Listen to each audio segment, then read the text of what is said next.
Boa noite.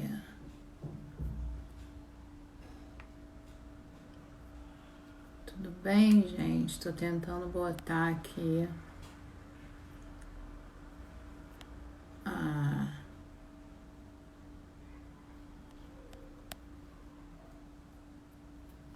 ai, boa noite, meu querido. Estou tentando fixar aqui o tema da live hoje, que é sobre a próstata. Esperando meu convidado chegar, não está funcionando. Ai, meu senhor, vamos lá. Consegui. Finalmente. Boa noite.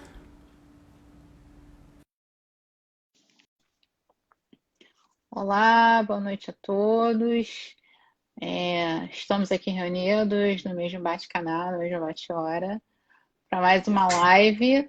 E hoje eu tenho um convidado super especial, Dr. José Rafael, urologista, que nem eu prometi para vocês, que hoje vai contar para gente, né, vai falar para gente sobre a próstata, que é um tema de assunto é um tema de assunto, que é um tema muito pedido, é um assunto muito pedido, e as pessoas ainda têm muito preconceito, muito tabu e muita falta de informação a respeito desse órgão, né? Os homens, em geral, querem saber, perguntam, mas quase que embaixo da mesa. Então, me conta sobre a próstata, como é que funciona?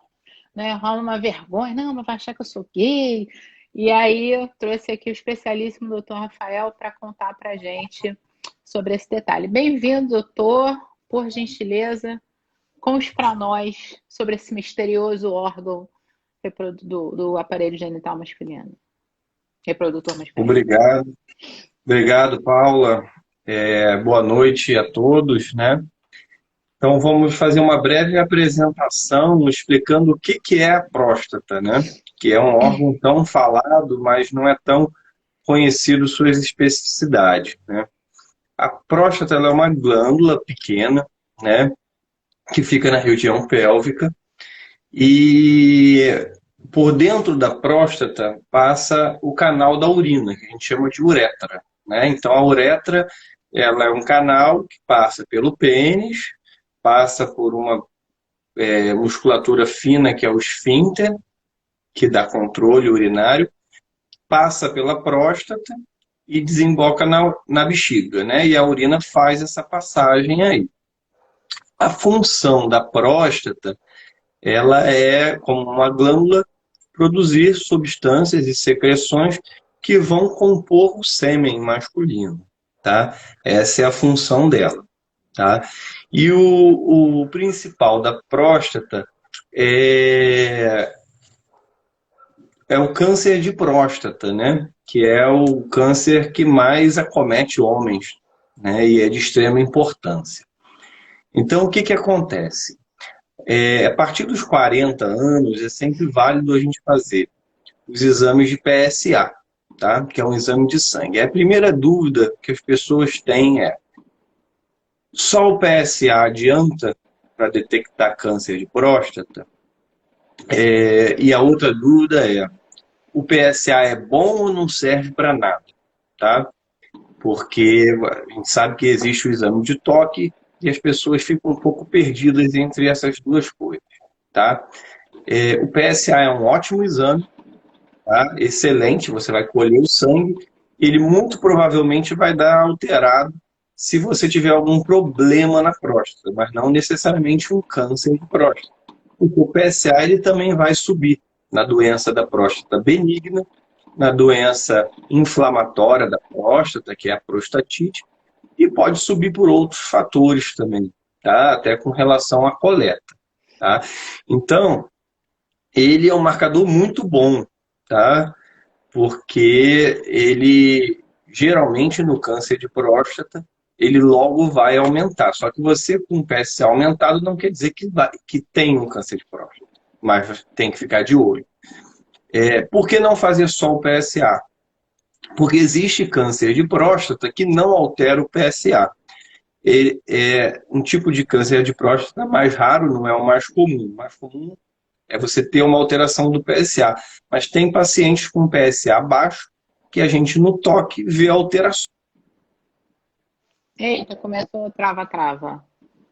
Gente, dá um joinha aí. Escreve aí, por favor, quem tá travando.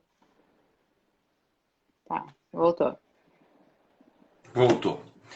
Então, Ah, que agora e de vez em quando trava.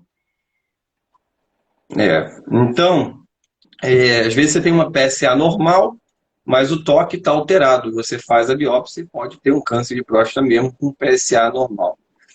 Ah, mas então é o toque que Sim. é bom? Não, os dois são complementares, os dois são fundamentais, tá? Pois existe o câncer de próstata que você só detecta pelo PSA e que você não tem alteração no toque. E o mais importante disso é que o câncer de próstata ele não.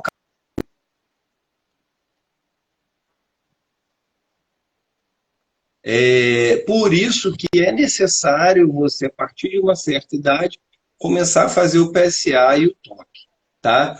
E o que a gente determina é que a partir dos 50 anos todos os homens façam Sim. PSA, exame do toque. Naqueles que têm histórico familiar e naqueles que são negros, o ideal é começar aos 45 anos, tá? Porque é um grupo de risco. Agora, nada impede de você começar a fazer o PSA um pouco antes disso, quando você vai fazer o seu exame de rotina. Você vai ver colesterol, etc. Você pede o PSA aos 40, é sempre um dado positivo, porque a gente costuma muito comparar com os exames anteriores. Tá? Então, é extremamente Claro. importante.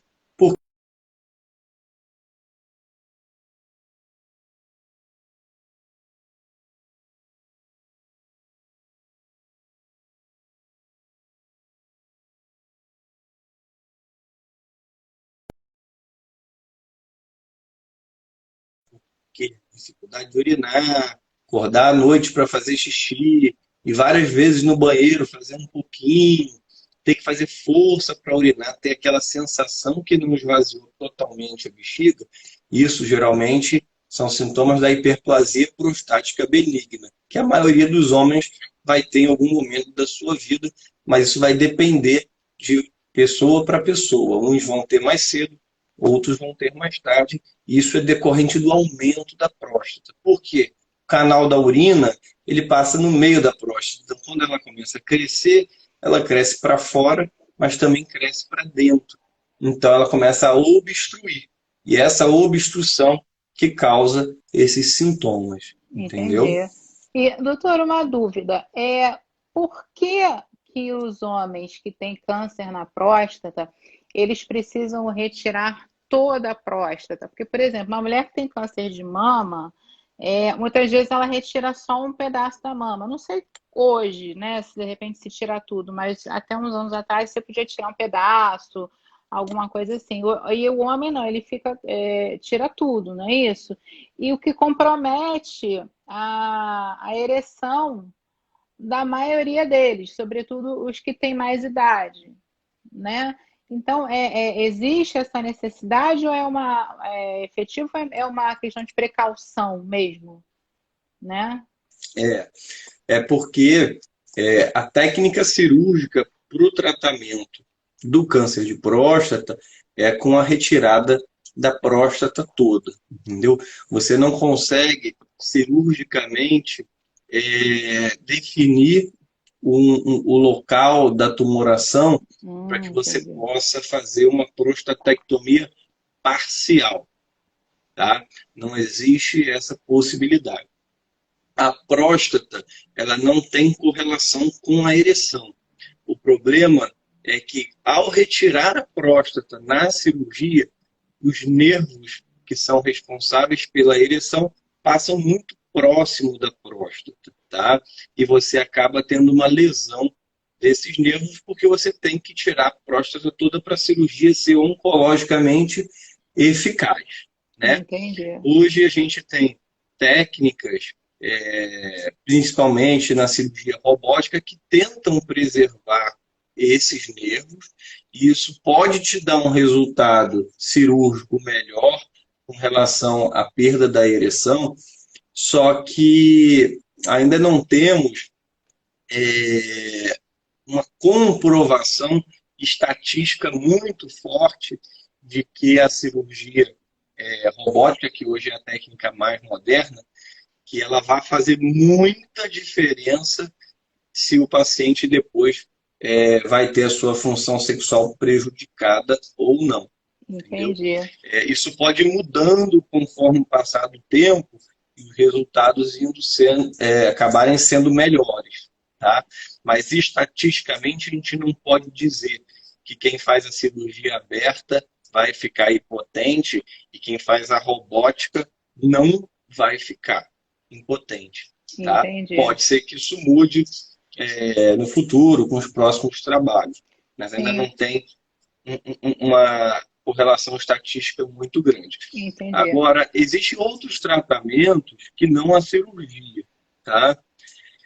E aí isso vai depender da característica do tumor. Quando você faz uma biópsia, você vê o grau de agressividade e o comprometimento daquele tumor na próstata e o auxílio da ressonância também, que é um exame mais moderno, a gente usa para avaliar isso. Então, alguns pacientes com câncer de próstata, eles podem ter alternativas de tratamento menos invasivas, tá? Eles podem fazer um HIFU, que é um ultrassom de alta frequência para atacar só o tumor. Tem a bracterapia, que são umas sementes radioativas que você implanta, não precisa tirar a próstata. Crioterapia também. Só que a maioria dos pacientes não são elegíveis para esse tipo de tratamento. Inclusive, os pacientes eles podem fazer o que a gente chama de vigilância ativa. Ou seja, paciente que tem um PSA muito baixo, que o toque é normal, mas fez a biópsia e o tumor é de baixo risco, não tem uma característica agressiva e comprometeu poucos fragmentos da biópsia, esse paciente pode optar por não tratar o câncer de próstata e ficar acompanhando muito de perto com o urologista, fazendo outros PSAs para ver se vai ter um aumento do PSA e fazendo outras biópsias para saber se aquele tumor continua com as características mais benignas, né, mantendo, ou se aquilo ali está tendo alguma progressão e aí ele tem que partir, ou para cirurgia ou para radioterapia. Entendeu? Mas é possível no câncer de próstata fazer isso. Entendi. É porque é um grande, por exemplo, o meu trabalho, eu trabalho com a sexologia somática, né? E com a massagem tântrica, que é uma das ferramentas que eu uso nos meus atendimentos. Oi? Desculpa, não ouvi. Travou, não ouvi. Tá todo mundo me ouvindo? Tá me ouvindo? Travou aqui, Paula. Não consegui ouvir o que você falou. Tá. E o áudio ficou baixo para mim. Eu não sei se é alguma coisa de configuração, mas eu não estou conseguindo te escutar direito. Tá, tô de microfone. Bom, melhorou agora? Aumentei aqui o meu volume. Continua o áudio baixo. Não sei, pode ser alguma configuração aí. O que eu quero dizer é o seguinte: eu sou sexóloga somática e trabalho também com a terapia tântrica, né? E o que assombra os homens, né? Muitos homens que eu atendo, eles vêm de uma cirurgia de próstata, né? A maioria deles teve câncer, quer dizer, todos, né? Que não tem a próstata tem câncer. E o grande pavor deles é a questão da ereção. Então, como eu não sou da área médica, eu sabia que isso, de alguma forma, afetava a vida sexual. Eu não estou conseguindo escutar. Eita, nós. Será que se Está apertou muito alguma baixinho coisa para aí? mim. Vê o seu volume, deve ser alguma coisa assim. Mas meu volume está ouvindo no bem. máximo aqui. Aqui está funcionando bem. Fala agora. Oi, melhorou? Tá ouvindo bem agora? Não, continuo. Tá tudo no máximo, mas eu continuo ouvindo muito baixo. Antes estava bom. Eita, nós. não sei o que está acontecendo. Realmente não tenho ideia. É, vou trazer. Opa! O. Traz um pouco mais para cá. Bom, não faz diferença que eu estou com o AirPod, então eu Deixa eu estou ver se eu falando consigo aqui. botar um fone aqui. Ah, vai melhorar bastante. Vai melhorar bastante. Então, boa noite aí para quem chegou agora. Melhorou agora? Só um Melhor, minutinho. né? Tá.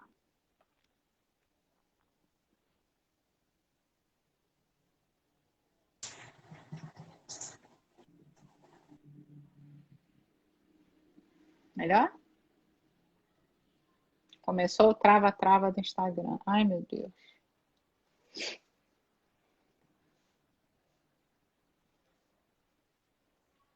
Gente, quem que tá travado aí? Sou eu ou é o Dr. Rafael? Alguém me conta? Porque eu não sei. Travou tudo? O que que Fala é? agora. Oi, tava travado. Tá me ouvindo agora? Agora eu estou ouvindo, mas sem o fone. Tava, de vez em quando trava, eu acho que é excesso de usuários no Instagram nesse horário da noite, fica uma coisa. Bom, o que eu estava dizendo é que eu trabalho com homens que não têm a próstata, né? E o grande pavor deles, tá? Dos que tiveram a próstata recém-retirada, é a questão da impotência, da disfunção erétil. Então, como eu não sou da área médica, eu não sabia que era uma questão dos nervos, né? Dessa proximidade dos nervos. E só que eles vêm a descobrir com o tempo, se, por exemplo, eu tive um cliente que já não tinha próstata há muitos anos, há 12 ou 15, e ele realmente não tinha ereção alguma, ele não conseguia ter ereção alguma, até porque já era um senhor de bastante idade. E no caso dele, ele voltou a ter prazer, ele descobriu que a ereção não está linkada a prazer, nem ao orgasmo, mas a ereção efetivamente ele não tinha. E um que tinha recém-retirado, na época que ele me procurou, na faixa de 3 ou 4 meses, ele fazia fisioterapia pélvica, fazia um outro tratamento complementar, se eu não me engano era acupuntura, agora não me recordo, mas fazia fisioterapia pélvica. E com as massagens ele conseguiu recuperar a ereção dele em cerca de 70% a 80%, né? Porque esse é o grande fantasma dos homens, né? Ah, eu vou tirar a próstata, eu vou ficar impotente. Além da questão do exame que causa terror no macho tradicional, né? Não, eu vou ter que passar por um toque retal, a minha masculinidade vai ficar comprometida, né? E mal sabem eles que a próstata pode ser, sim, pode receber um toque, né, de forma sutil, enfim, e ser também um órgão de prazer, né, no corpo masculino, né? E aí eu queria pedir, doutor, para você falar um pouquinho mais sobre como é que acontece no seu atendimento, como é que os homens reagem, né, a essa questão do toque retal, se é muito difícil para eles, que é uma pergunta que me fazem com frequência.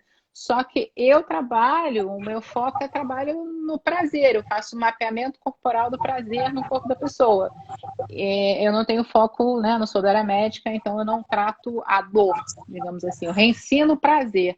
E aí eu queria saber um pouquinho mais como é que é a reação deles nesse processo de toque retal, se é muito resistente, o que acontece. Então, no passado, muitos homens morreram por conta desse preconceito com relação ao exame do toque, né? Isso era muito forte antigamente, tá?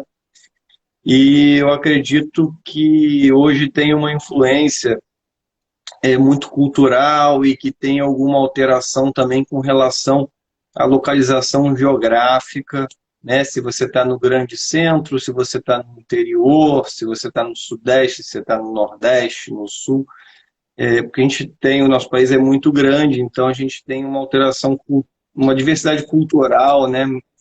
Muito grande. Eu percebo hoje em dia assim, que esse tabu tem melhorado muito, tá? Eu recebo muitos homens que vêm por espontânea vontade fazer o exame de PSA, fazer o exame do toque. Tá? A minha percepção é que isso tem melhorado muito, porque hoje em dia você tem mais acesso à informação, né? E eu acho que já está bem martelado a importância desse exame. Então, eu vejo muitos pacientes levarem na brincadeira, fazerem algumas formas de piada para descontrair. Vejo muitos fazendo questão de fazer o exame, entendeu? Que você faz o PSA, o PSA está ótimo, você já fez o toque, estava normal, o PSA vem ótimo, mas o paciente faz questão de fazer todo ano, que é o certo, entendeu? E não fica aquele empurra-empurra, tentando fugir, entendeu?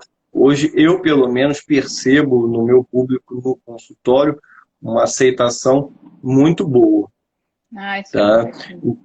Inclusive de pacientes que, que vêm, às vezes, de outros médicos, urologistas, que, de repente, o médico fala que, não, não precisa fazer, enfim, tá, os exames. Eita, travou. Travou.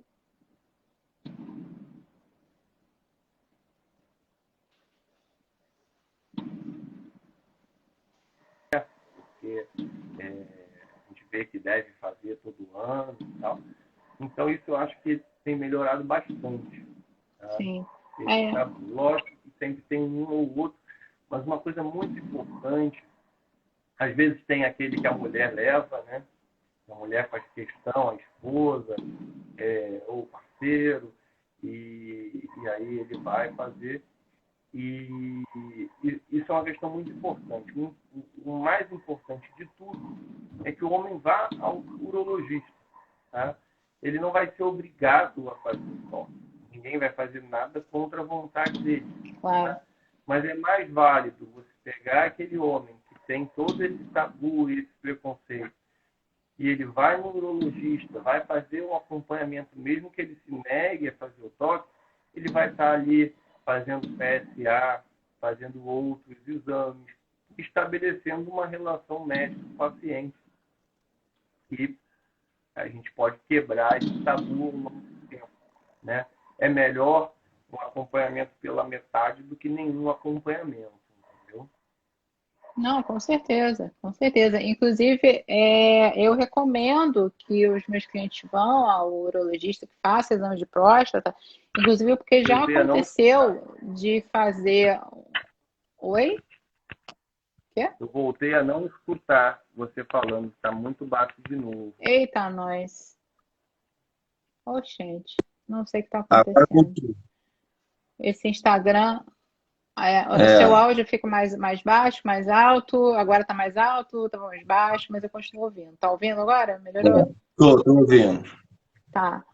Tá, porque já aconteceu de eu fazer a massagem prostática, né? Como é que é a minha massagem prostática? Primeiro eu faço uma liberação anal, né? Primeiro tem toda uma massagem ao redor do ânus, a seção do primeiro esfíncter, o segundo esfíncter, até que se acesse a próstata e faça movimentos específicos. Claro, dentro do consentimento, dentro da possibilidade do prazer daquele cliente. Mas eu já tive a oportunidade, infelizmente, de acessar a próstata e perceber um aumento, né? Assim, óbvio, né? Não sou médica, mas só de tocar você percebe que aquele órgão ele não está de um tamanho convencional, né? Embora eu não saiba exatamente o tamanho da próstata, mas você fala, nossa, tem alguma coisa errada com isso aqui, tá muito grande, né? Então, sobretudo em homens na faixa de 50 anos, mais ou menos, entre 45 e 55 anos, né? E com aquele. Como é que eu vou explicar? Alguns. É engraçado como é que as coisas são, né? Tem a vergonha de ir ao médico, mas eles se submetem a uma massagem prostática, né, a uma massagem anal com um terapeuta, porque está voltada para o prazer. Mas o médico é uma coisa estranha, né? Então eu sempre faço essa recomendação. E a minha pergunta, no fim das contas, é a seguinte: esse aumento, ele nem sempre, né? Você até falou sobre isso, nem sempre é uma doença maligna, pode ser algum acúmulo de líquidos, por exemplo, alguma coisa nesse gênero, que o paciente Não, pode. Não? não, o aumento é justamente a hiperplasia prostática benigna, entendeu? A É o benigna. aumento, é o aumento benigno da próstata. E o câncer, o que a gente sente no toque, são nódulos endurecidos, entendeu? Um Ah, nódulo, uma próstata mais endurecida, tá? Agora, o aumento, ele é natural do envelhecimento, tá? A maioria dos homens vai ter um aumento ao longo do tempo, só que cada um no seu tempo, entendeu? claro, Vai variar de homem para homem. sim. Mas a próstata tende a aumentar com o passar da idade. Viu, gente, como é que é bom trazer aqui um profissional da saúde para explicar para a gente como é que as coisas funcionam, né? Porque, infelizmente, vivemos na era da informação e ainda falta muita informação para as pessoas, né? Assim, e essa região no corpo do homem ainda é de um tabu, de uma coisa, né? Não, não pode, não sei o quê, vai achar que eu sou gay, que eu sou não sei o que lá. E é uma questão de saúde, né? Realmente saúde. As pessoas me pediram, poxa, traz um médico para conversar com a gente. Eu já trouxe vários profissionais de várias áreas, né? Justamente para poder explicar para a gente exatamente como as coisas são, né? Porque eu falei, eu não vejo por dentro, eu não sei como é por dentro. Por mais que a gente tenha uma aula de anatomia, não sou da área médica, né? Eu não mexo com isso o tempo todo. É bem diferente, né? E aí, povo, vocês que estão aí, aproveitem a oportunidade, perguntem, façam as suas perguntas, aproveitem que o doutor Rafael está aqui, né? O pessoal do Health Circle está aí, obrigada. Foi o doutor André Camelo que te indicou, né? Obrigada, eu faço parte lá do grupo. E aproveitem para fazer as perguntas, né? O nome da live é tudo que vocês queriam saber sobre a próstata, mas não tinham a quem perguntar, né? E já agradecendo aí a presença do doutor Rafael, do pessoal do doutor André, do pessoal do Health Circle, né? Porque não é todo dia que a gente consegue trazer um especialista para conversar com a gente, né? Porque por mais que esteja em quarentena e que as pessoas estejam trabalhando online e tudo, pô, quinta-feira, 8 da noite, todo mundo tem sua família, suas coisas. Eu sou do mundo digital, né? Eu faço live todo dia, né? Tô todo dia aqui, já é da minha rotina, mas doutor Rafael não necessariamente, né? Bom, então o povo não tem É. dúvida, o povo não quer saber nada. E, doutor, uma coisa, as pessoas já não em questão da próstata, né? Mas agora fizeram uma pergunta. A disfunção da próstata é sempre silenciosa? Na verdade, não existe disfunção da próstata, né? Existe o aumento da próstata que vai levar aos sintomas prostáticos. O câncer de próstata, que ele é silencioso. No início, ele sempre vai ser silencioso, tá? Ele não vai causar sintomas. A partir do momento que o câncer de próstata crescer tanto que comece a causar uma obstrução, aí ele vai dar um sintoma. Ele vai ser bem tarde para termos o tratamento adequado. Por que o câncer de próstata não causa sintoma? Porque ele ocorre na periferia da próstata. A maioria do câncer de próstata ocorre na periferia. Por isso que a gente consegue sentir ele no toque, porque o dedo alcança, né? Porque ele está na parte de fora da próstata, então no toque você vê o nódulo ali endurecido. E ele demora a chegar ao canal da urina, por isso que ele não causa obstrução, só quando ele vai crescendo muito, tá? Já a hiperplasia prostática, que a maioria dos homens vai ter, a próstata vai aumentando e cada um vai ter o seu grau de obstrução, cada um vai ter a sua velocidade de aumento. Só que esses sintomas do aumento da próstata, eles não são imediatos. eles ocorrem devagar. Ou seja, a pessoa não está urinando bem e do nada ela começa a urinar mal, né? São sintomas arrastados. Então, o que acontece? Ela demora a perceber que ela está urinando mal. Quando ela percebe que está fazendo força para urinar, que está acordando muitas vezes à noite para fazer xixi, que vai várias vezes ao banheiro, né, e faz pouca quantidade, quando ela percebe isso, é porque ela já está com a próstata crescida há anos atrás, né?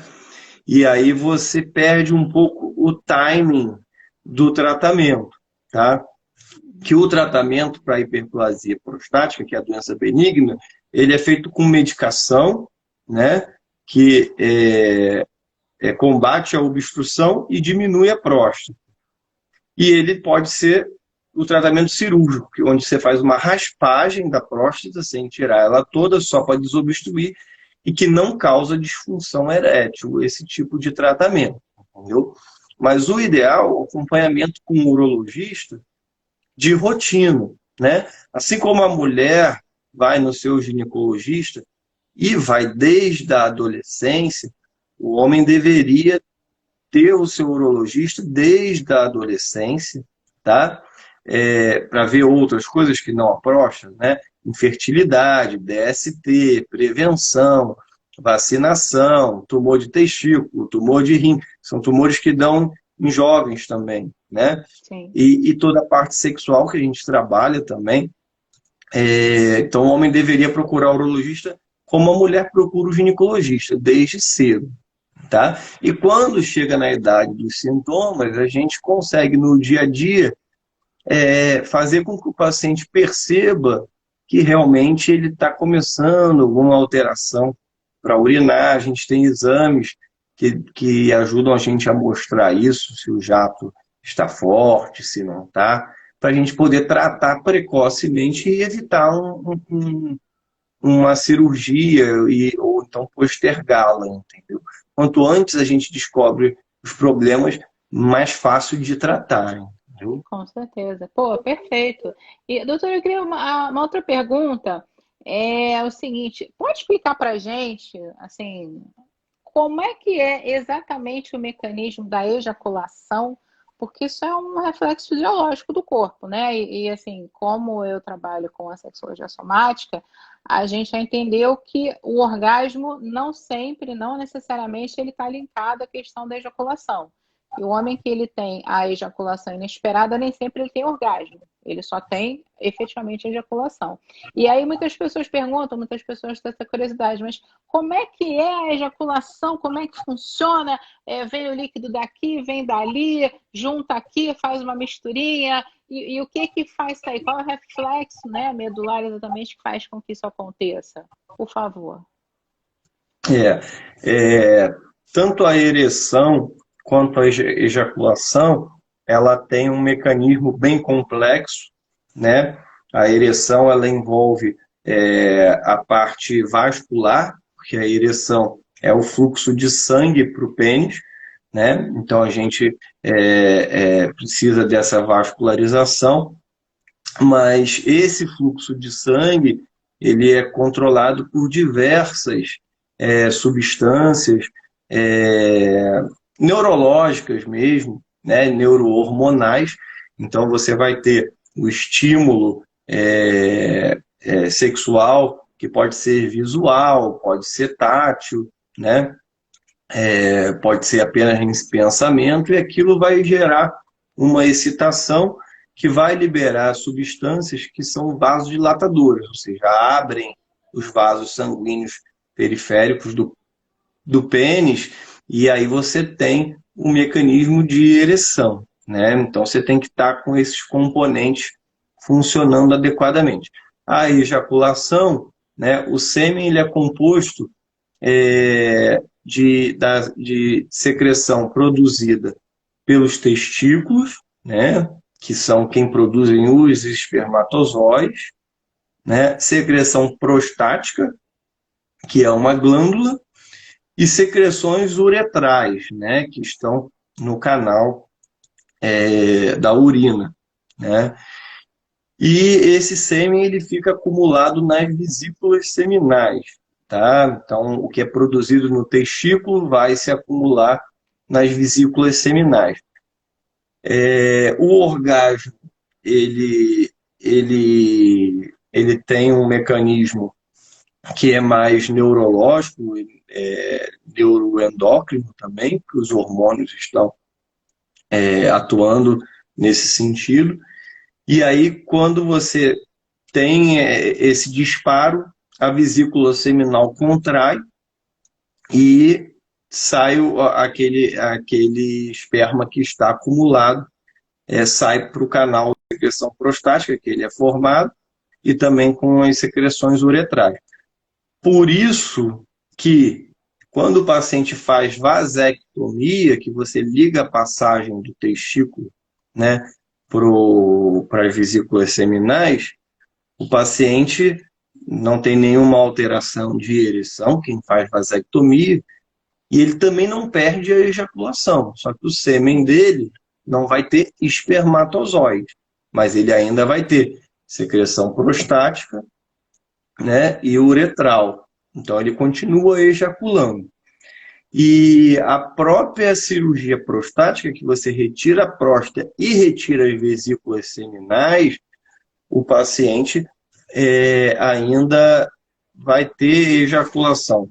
Aí sim, uma quantidade reduzida de esperma, né, de secreção, mas como você tem glândulas uretrais ali, você ainda tem a lubrificação e alguma secreção que sai no orgasmo, tá?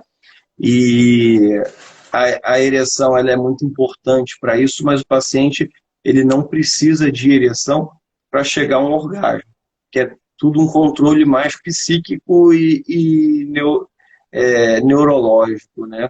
Um neurotransmissor. Sim. E por isso também que às vezes que muitos homens, assim, a maioria dos homens que têm disfunção erétil, a maioria, na verdade, é psicogênica. Algumas coisas causam disfunção erétil. Hipertensão, diabetes, obstrução vascular. Ou seja, a própria disfunção erétil pode ser um sinal precoce de que você tem uma obstrução também coronariana ou em outros locais, né? É, então tem coisa, tabagismo, coisas que causam disfunção erétil.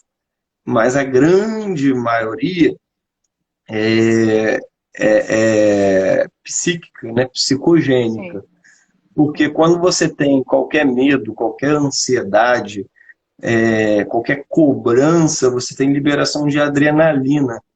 E a adrenalina ela é um potente vasoconstrictor. Tá? Então ela vai desviar o seu sangue para o que é vital para você no momento de fuga, entre aspas, né? Então Sim. você vai irrigar bem o seu cérebro, você vai irrigar bem o seu coração e ninguém precisa do pênis ereto no momento de fuga. Então ela Sim. corta imediatamente o fluxo sanguíneo para lá.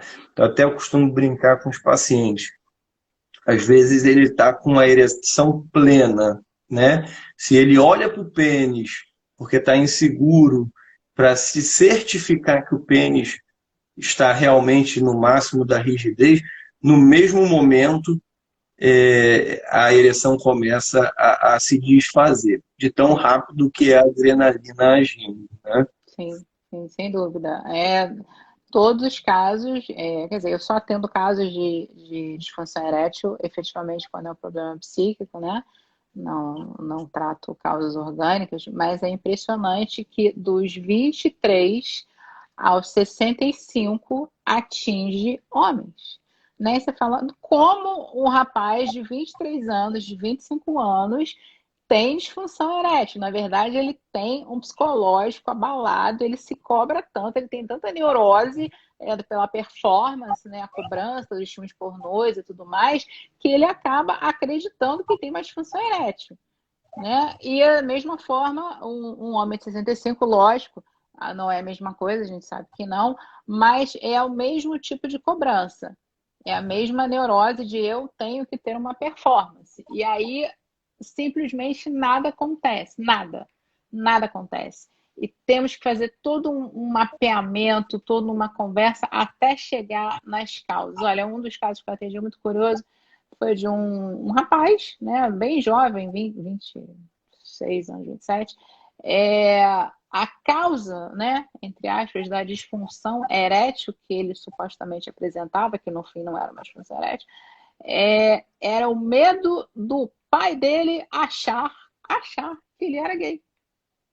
Né? Então, quer dizer, na verdade, ele não era gay, ele nem sabia se o pai achava qualquer coisa, mas fazendo todo um estudo, todo um trabalho, né? A gente usa uma ferramenta que chama tema erótico central, a gente vai buscar isso no psicológico da pessoa até entender o motivo da pessoa apresentar aquele comportamento sexual X ou Y. E aí você fala, nossa, né, como é que pode uma coisa dessas acontecer? E isso também é falta de autoconhecimento, que eu falo sempre para as pessoas. Né? E autoconhecimento, gente, não é só você se tocar, aproveitando que o doutor Rafael está aqui, é você sim fazer o acompanhamento médico, qualquer coisa que você julgue errado, né, julgue fora do normal com o seu órgão genital, ou em qualquer parte do seu corpo, tem que fazer acompanhamento sim, né, que pode ser uma bobagem, mas pode ser alguma coisa que venha se desenvolver com o tempo. Né? Então é importante observar, não é só autoconhecimento, não é só autotoque, não é só masturbação, muito pelo contrário, é você saber como o seu corpo funciona. Né? Só que o corpo feminino, até fazendo essa comparação, ele é mais complexo, né? O mecanismo da menstruação, da gravidez. Então a mulher, ela quando já tá mais, já tem um pouquinho mais de idade, já é uma adolescente, ela já a mãe normalmente já acaba levando aos ginecologistas e tudo mais. Mas o homem ainda está um pouco preso naquela coisa do não, eu só vou ao médico se eu estiver doente.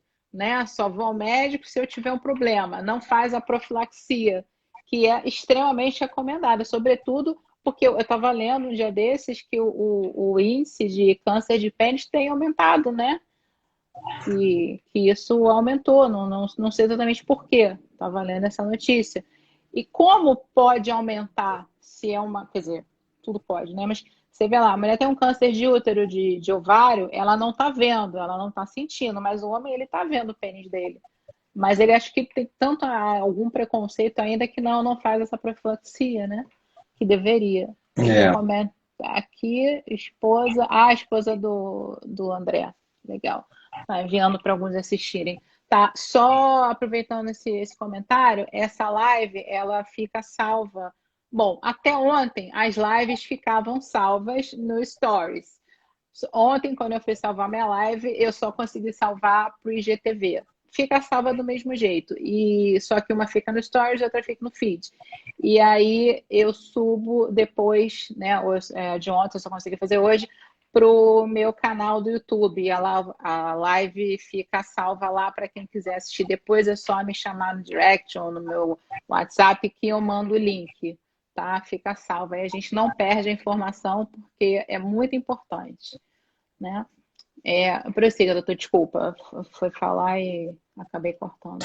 Não, você falou uma coisa interessante da parte psicogênica da disfunção erétil, né?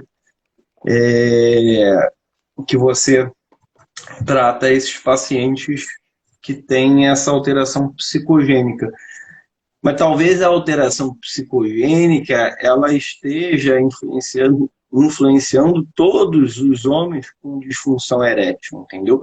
Porque tem os que não têm nenhuma alteração orgânica e que a causa é psicogênica. Mas você imagina, por exemplo, um paciente que fez a cirurgia de câncer de próstata e sabe que aquilo ali cursa com disfunção erétil. Então ele vai ter alteração da cirurgia e também da cabeça dele já entrar no ato sexual derrotado porque fez um tratamento que pode causar aquilo. Né? Sim. A mesma coisa com medicações ou com pacientes que têm a disfunção erétil por ser diabético e por ser hipertenso, que a qualidade está ruim, mas a cabeça dele às vezes já entra derrotada, então soma ainda mais aquilo tudo, né? Ah, sem dúvida, o que eu quis dizer foi, eu trato os pacientes com a causa psicológica, porque a primeira coisa que eu pergunto é, você já descartou as causas orgânicas, né? Você já Sim. foi ao médico, já viu que você não é diabético, não é nada orgânico efetivamente? Ah, sim, então beleza. Agora, casos Uhum. de extração da próstata e tudo mais, isso tudo influencia, isso é óbvio. Mas é porque tem muita gente que, assim, falhou É, uma vez, aconteceu assim uma vez na vida, estou impotente. Aí entra em é. desespero.